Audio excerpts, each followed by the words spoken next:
Hello everyone, I'm George from Ireland. So this video is asking, is Meghan Markle really that similar to Princess Diana? Well, Meghan Markle would like to believe that she is. And as for Meghan, well, it seems to me that she lives her life like a candle in the wind, never going out at sunset when the rain sets in. So the Duchess of Sussex certainly fancies herself to be like the late Prince of Wales. Um, one of Meghan Markle's confidants a few years ago, in an interview, unwisely vouchsafed to Simi Gruel that Meghan Markle has long modelled herself on the late Diana, Princess of Wales. So since her earliest childhood, the Duchess of Sussex has tried to play the princess in both senses, always wanting to be a princess in school plays and things like that, but having that haughtiness, that petulance, that impetuosity um, of someone who was a princess in the colloquial sense. But the differences between the two women when they joined the royal family as volunteer members are very stark indeed. One was aged 19 when she became engaged to the Prince of Wales. The other one was, if memory serves, 36 when um, uh, uh, she became engaged to the chap who was then number 5 in line to the throne. Obviously, the Prince of Wales is number 1 in line. So there's the issue of virginity. Princess Diana presumably came to the altar, Lady Diana Spencer, she was then, with her maidenhood intact, whereas I doubt, Meghan after her marriage was Virginia intacta and probably not several years beforehand. See, no blame attaches to that. I mean, not many people wed as virgins these days. They came from rather different backgrounds. Lady Diana Spencer was just that. Her father was an earl, earl being a hereditary aristocratic title, not a boy's name in the United Kingdom. She was a descendant of King Charles II by one of his mistresses. She's therefore a very distant cousin of the man she was marrying, Prince Charles. Whereas Meghan came from a bourgeois Californian family, obviously, well, so blatant, I mean, that it scarcely needs mentioning. Diana was British. Meghan had some distant British ancestry. Meghan was partly African American, I think a bit less than half. So Diana had left school at the age of, I think, 16, gone to finishing school in Switzerland, worked in a posh nursery school. Meghan went to Northwestern University, studied international relations and drama, and pursued a career as a thespian. So Meghan was previously divorced, and so on. So Diana became a mother for the first time at the age of 20. Meghan became a mother for the first time at the age of, I think it was 37. So the differences are stark. Diana had never sought publicity, was shy, was notorious for her timidity. This was thought to be becoming how demure she was.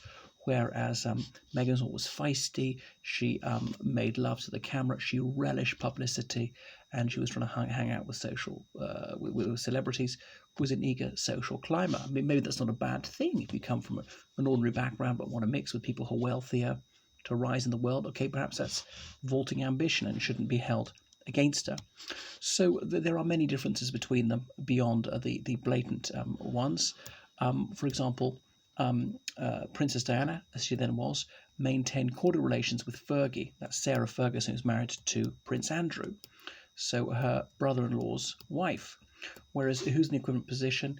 Obviously, Meghan Markle's analogue to Fergie is Kate Middleton, the Duchess of Cambridge, since the two women, Meghan and Kate, were married to brothers. And Meghan thinking that they'd be instant best friends. Well, they're not besties. I mean, the media has it that what's her name, that the Duchess of Cambridge was courteous but distant, cold as that might come across to Meghan. Just because they're married to sisters doesn't automatically mean married to brothers, forgive me, that they have that much in common or even like each other that much. So the Duchess of Cambridge has provided a template for how to do it right. In her 20 years of involvement with that family, she's never put a foot wrong once. I say involvement, obviously, when she was Prince William's girlfriend, long before she was involved with the family, and she was never speaking to the media, never setting up photo opportunities, things like that, avoiding anything contentious. So she's milksop. Nobody's got a word a bad word to say about her. Whereas Meghan was a woman who vociferated for causes close to her heart, and she could seldom resist a fashionable cause. So, Kate had provided a template for how to do it right. I mean, every time she opens her mouth, it's something anodyne, scripted for her by Buckingham Palace. But of course, Meghan is not Kate. Kate is not Meghan. Her Royal Highness, the Duchess of Sussex, has got her own way of doing things. Quite often, the wrong way of doing things. Unfortunately, I mean, there is protocol. There's a right way. There's a wrong way, and sometimes sometimes it's not the done thing. I know there's evolution. I know that traditions change, but even so, she's very much pushed the boat in terms of acceptable behaviour. Meghan is notable for her self-regard and her self-pity. So there's a bit of Diana in that. Meghan is prone to the histrionic and the melodramatic. She is a tragedienne. See, she's like one of those actresses who can't stop acting. And like beneath all that, what is the real personality? She's become the act, it appears to me. So, whereas I think there was a bit of that as well in Princess Diana, not as severe. Princess Diana, you see her absolutely beaming. She's just floating on a cloud. It appears to be elated on her wedding day, but she later recalled it over 10 years subsequently in her Diana Gate tape saying, "Oh, I felt just so low and so miserable on my wedding day." Well, you could have fooled me. You looked to me as though you were over the moon. So, Kate Middleton is a bit similar but more extreme than Diana. We see this Munchausen's syndrome by TV, as in going on television to say that she's so persecuted, seeming to have this martyrdom complex. Diana had that eating disorder, bulimia, that she only revealed years later, not necessarily because of the situation she was in. She might have had it for other reasons. Now, they both came from a somewhat dysfunctional family. Princess Diana's parents divorced in the 60s. It was much more unusual back then, thought to be much more damaging. Divorce is so common these days, it actually doesn't have to damage the children at all. Diana was the second of four children. She was the third girl in a row. She said, "I was supposed to be a boy," felt unloved for that reason, and was not as bright as her siblings. Said she was a complete thicko. Or Meghan, whatever her other shortcomings, she's not so short of grey matter. So there's a dissimilarity there. But I think the thing about bulimia, the eating disorder, Diana only revealed that in the early 90s, whereas Meghan, only a couple of years after her marriage, said that she was struggling with mental health problems, has encouraged her husband, Prince Harry, to put it all out there, has striven to make sure that the royal family is split, to separate him off from his siblings, to alienate him from his parents, his grandparents, and so on. And so he's her codependent. She's completely got her talons into him. She's a very domineering character. I don't think that Princess Diana was like that. I know Princess Diana's got this saintly reputation, but there was a manipulative and indeed malicious aspect to her, putting about the rumour that Prince Charles was having an affair with Tiggy Leg Burke, who was the nanny of Harry and William, and saying that he impregnated her, that she had an abortion, and so on. Now, Prince Charles and Tiggy Leg Burke both denied it. I don't think there's any evidence to support that. And I happen to know someone who worked for Prince Charles in the mid-90s and said that was complete nonsense. Everyone knows that the love of Prince Charles's life was Mrs. Camilla Parker Bowles. So, more differences and similarities between Diana and Meghan Markle. Well, both a bit on the irresponsible side, having this love-hate relationship with the media, actually a media hoe in both cases, pretending to detest the media while actually craving the attention, or more so in Meghan. I mean, since her earliest childhood has been like that, wanted to be out front on stage, an exhibitionist. Okay, and a bit of attention seeking is good, without which we'd have no music, dancing, drama, or so many things, politics even, newsreaders. So we need a bit of that if you've got some talent to display. But her, I think it's almost attention for its own sake, an attention addict, a sort of Russell Brand, if you will. So she's a mistress manipulator, the Duchess of Sussex, and she's got some emotional intelligence, knows various psychological ploys and what buttons to press with her husband. Obviously, he was psychologically walking wounded. He was bereaved at the age of 12. His parents had the messiest divorce of all time. He was an academic disaster zone. He may have been traumatized in Afghanistan, where he fought there. So he was always putting his foot in it. He was a drug abuser in his 20s. So actually, he was quite easy meat. You see, like a vulnerable adult. Anyway, Diana was a bit manipulative too, and she was leading this campaign saying that her estranged husband, Prince Charles, was unfit to be monarch, that the crown ought to skip a generation, go straight to her eldest offspring, Prince William. Thank God he's the eldest and not Prince Harry. So both women are flighty and over emotional, rather shallow. I think Meghan's got more self control. She's quite disciplined. I think coldly calculating, has a plan here. Was it always her plan to split from the royal family? I mean, I suspect not, but maybe couldn't quite have her way. They say what really made her throw the toys out the pram is various quarters saying you can't do things, and Meghan saying that various people in the palace had it in for her. The Meghan and Harry narrative seems to be good queen and bad courtiers, but the courtiers, their stock rises or falls with the royal person they're serving. They want these princes and princesses to succeed. It looks good for the courtiers. These courtiers, they work for relatively low salaries because they get their cheapies out of being around a prince or princess, and they want the person to be popular and seem to do well at their charity work and patronages. But Meghan Markle was absolutely not willing to play by the rules, just tore that up. Breaking with protocol many, many times, holding her boyfriend's hand in public. Obviously, Prince Harry's more responsible to this. He knew the rules better than her. He was born into it. Brought her in even though she was utterly unwilling to toe the party line, or opening the car door for herself. Okay, that's quite trifling. But making contentious statements and getting Prince Harry into that. I think it all seemed to go wrong with Prince Harry when he first began to be a bit pillows, when he cultivated that beard.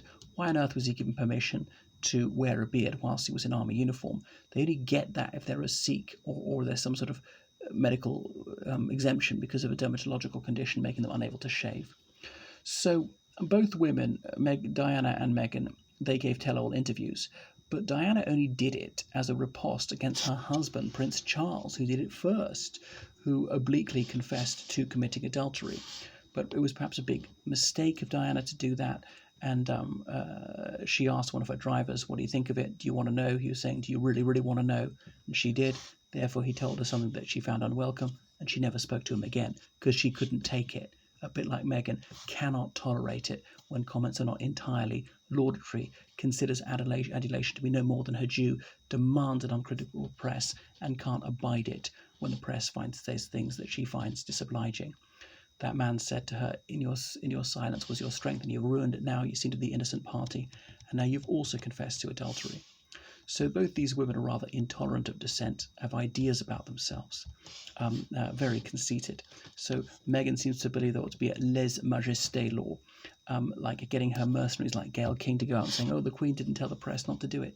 This is not the Middle Ages. The United Kingdom is a free country, believe it or not. The Queen does not have censorious rights. She cannot order newspapers, TV stations, or whatever not to publish stories. They have the right to publish these things, and they do. And the royal family is not going to get into a squabble with the media every time the media says anything which is unflattering to the royal family. For centuries, since the 18th century, they said the very rude things indeed about the royal family, and they have the right to do it, and that's a healthy thing. And never explain, never complain, just rise above it, gather all your dignity and composure you can, and just carry on, just ignore it. And that's worked for centuries. So anyway, Meghan has got no dignity about these sort of things. She needs more decorum. And Diana was pretty bad about this too. Now, they've all got it wrong, various members of the royal family. Prince Charles, Prince Andrew, definitely, Prince Philip. I could go on. The Queen, they've all made mistakes, some worse than others. So I don't single Meghan out for castigation. But the Duchess of Sussex was so often wreathed in smiles and now claimed that she was immiserated by this unfair and dishonest reportage in the press. Diana, too, was sorrowful a lot of the time, she said. She felt mournful because of the nasty journalists saying things which were less than laudatory about her. So Meghan Markle is certainly clever. She's got low cunning. She's a snollygoster. She's media savvy. She's got her own PR team, and they've tried to find ways to keep this story going, give it legs, get her minions to go out and keep speaking in the media. mark my words, they'll try and bleed out more stories to name that supposed racist in the royal family. And who would be the biggest name to name? Prince Charles, of course, because he's next line down to the throne. Prince William, brothers really at war. Wow. Could it be Prince Andrew? He's inept enough to say it. So this woman, she's overly opinionated, and she wants this war of words. So it's disinformation and warfare against the House of Windsor. Okay, I don't know everything she said is lying, but she has there's so many proven lies she and her husband have told. So she's a very outspoken woman, which is not ideal. They're meant to be above politics, remain above the fray. You cannot come clean out of a mud fight, and that is the royal family's attitude. But even Meghan and Harry have influenced Kate and William to play their game, to start arguing over the legacy of Princess Diana, or making statements which they usually wouldn't do. They would normally retain a diplomatic reticence. So both these women cared about various causes. I mean, Diana was actually quite courageous to take up AIDS as a cause, to kiss people who were dying of AIDS. Remember this in the 80s, a lot of people thought you could contract it simply by touching the person with your hands or something. But no, there was a genuine kindness to her. She hung around with Elton John, George Michael, various gay designers, seen as a bit of a fag hag by some. You've got to remember that was deeply unpopular in the 80s. But so Meghan Markle, she is surfing the wave of various trendy causes about race, saying there's racism everywhere. Of course, she'll be applauded for being valorous, for calling out racialism in the royal family. And these issues are obviously much better resolved within the family. Every family has its rows. No family would want its disputes broadcast to tens of millions of people. No family wants to be trash talked by its in-laws, but that's exactly what's happened. So Meghan, I mean, I don't know, she's into the environment slightly, but it's always do as I say, not do as I do. She doesn't lead by example, nor does Prince Harry. So though there are certain striking similarities between these two females, there are also some major differences. They both have this martyrdom complex. Their backgrounds are rather different. Their styles are rather different. So Meghan Markle is very full of herself, has got a great deal of self-assurance. Up to a point, that's a good thing, but just can't shut a trap, and is too pushy, really.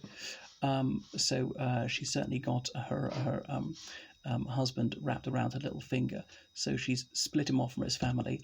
But life might pour from him in the United States. He might start to miss his friends, even his family, begin to think he's made a huge mistake and have carved out a role for himself, and want to come back to the United Kingdom. I would say only allow him in through Traitor's Gate. He has washed the family's dirty linen in public. He has badmouthed his family in the foulest possible manner. He's always whining that his father won't give him more money, won't return his calls, not reflecting on his behaviour. Why might it be that his father doesn't return his calls? And how come these two are always demanding privacy for themselves, yet revealing the private information of others? So Meghan thinks it's outrageous when her father speaks to the media, but then she speaks to the media about her father and everyone else all the time.